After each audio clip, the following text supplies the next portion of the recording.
warahmatullahi wabarakatuh. Halo semuanya, di sini saya dan rekan-rekan saya akan mempresentasikan sebuah usaha yang berjudul Donat Madu. Langsung aja yuk kita simak videonya. Dari usaha ini adalah Donat Madu menjadi ikon donat terdepan berbasis bahan lokal, mengutamakan kualitas produk, melayani dengan optimal di setiap waktu, dan mengedepankan kepuasan konsumen. Karena usaha ini dibangun oleh kelompok satu, sehingga tidak adanya kerjasama dengan pihak luar. Usaha ini direncanakan, dibangun, dan dijalankan oleh kelompok satu. Karena usaha ini direncanakan untuk memenuhi tugas mata kuliah komunikasi dan negosiasi bisnis. Seperti yang terlihat pada gambar, adanya struktur organisasi dalam usaha ini, yang mana uraian kerja dari masing-masing bagian adalah pertama pemilik, yang mana tugasnya adalah 1. Melakukan pengawasan terhadap perusahaan. 2. Mengkoordinasikan dan mengawasi semua kegiatan di perusahaan mulai dari bidang keuangan, pemasaran, sampai produksi. Yang ketiga, menyusun strategi bisnis perusahaan. Yang keempat, mengkaji sistem manajemen. Lalu ada bagian keuangan, yang mana tugasnya adalah yang pertama, mengambil keputusan yang berkaitan dengan investasi dan pembelanjaan. Yang kedua, merencanakan, mengatur, dan mengontrol perencanaan laporan dan pembiayaan perusahaan. Yang ketiga, merencanakan, mengatur, dan mengontrol analisis keuangan dan arus kas perusahaan. Yang keempat, menghubungkan perusahaan dengan pasar keuangan. Yang kelima, mengatur semua gaji karyawan. Selanjutnya ada bagian pemasaran, yang mana tugasnya adalah yang pertama, mengkoordinasikan semua media, organizer acara, dan rekan bisnis untuk keperluan promosi dan meningkatkan penjualan. Yang kedua, membangun dan menjaga hubungan dengan mitra bisnis dan klien. Selanjutnya ada bagian produksi, yang mana tugasnya adalah yang pertama membuat produk, yang kedua adalah pengawasan terhadap alat-alat di bagian produksi. Sebelum menjelaskan tentang produk donat madu, kita cari tahu dulu yuk, apa sih sebenarnya pengertian dari produk itu? Produk adalah pusat dari kegiatan pemasaran karena produk merupakan hasil dari suatu perusahaan yang ditawarkan ke pasar untuk dikonsumsi dan merupakan alat dari suatu perusahaan untuk mencapai tujuan dari perusahaannya. Suatu produk harus memiliki keunggulan dari produk-produk yang lain, baik dari segi kualitas, desain, bentuk, ukuran, kemasan, pelayanan, garansi, dan rasa agar dapat menarik minat konsumen untuk mencoba dan membeli produk tersebut. Produk yang dihasilkan dalam usaha ini adalah berupa barang.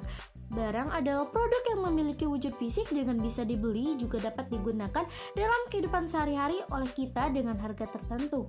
Lalu, apa sih donat madu itu? Donat merupakan sejenis kudapan yang diolah menggunakan bahan dasar tepung gandum atau terigu, gula pasir, dan juga telur.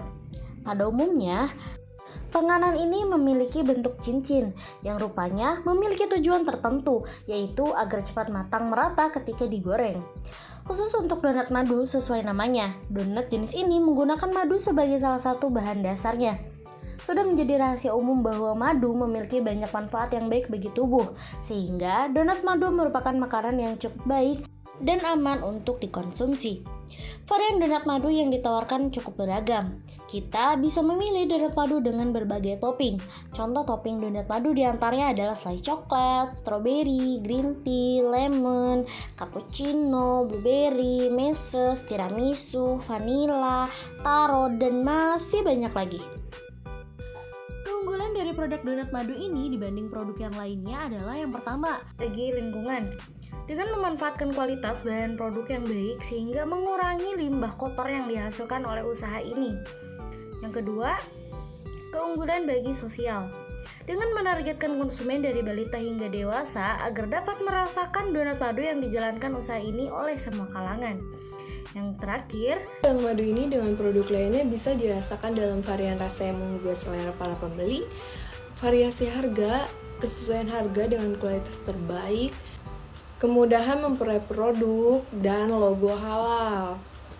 Dalam hal ini menandakan bahwa donat madu masih memiliki nilai lebih di mata konsumen.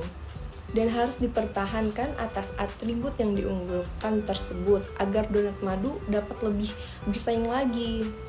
Untuk usaha donat madu ini berlokasi di tempat-tempat yang strategis dan di pinggir-pinggir jalan utama atau di tempat keramaian lainnya, sehingga usaha ini mudah dikenal oleh masyarakat. Yang pertama, batasan pasar.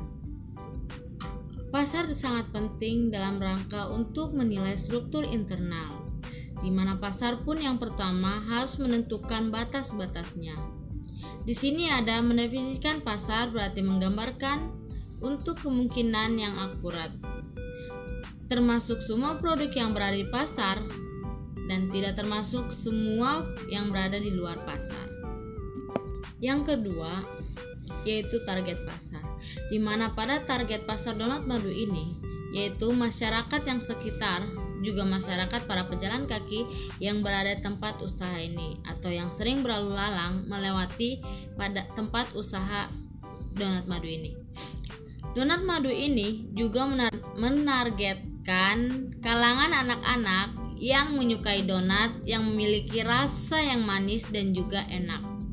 Anak remaja pun dengan orang tua pun menjadi sasaran untuk produk kami. Dan yang terakhir yaitu yang ketiga, rencana pemasaran, di mana rencana pemasaran merupakan ide awal dalam suatu bisnis. Dalam suatu bentuk umum, dari sebuah keterkaitan proses tata kelola dengan arah tujuan untuk mengembangkan strategi bisnis dalam mengembangkan, memperoleh pencapaian tujuan dengan hasil yang maksimal. Untuk itu, dalam bisnis donat madu ini dilakukannya perencanaan pemasarannya dengan menentukan target pasarnya, yaitu semua kalangan baik itu dari balita hingga manula. Kesimpulan pada presentasi kali ini adalah pemasaran dalam studi komunikasi dan negosiasi perlu diperhatikan karena mengacu pada ada tidaknya peluang pasar untuk sebuah produk. Saat ini, di mana tingkat persaingan bisnis sudah semakin ketat, sebuah perusahaan memang dituntut untuk lebih cermat ketika menjalankan bisnisnya. Perusahaan juga harus cermat dalam memilih strategi pemasaran untuk memastikan agar produk atau layanan dapat diterima oleh target market yang tepat serta dengan jangkauan yang luas.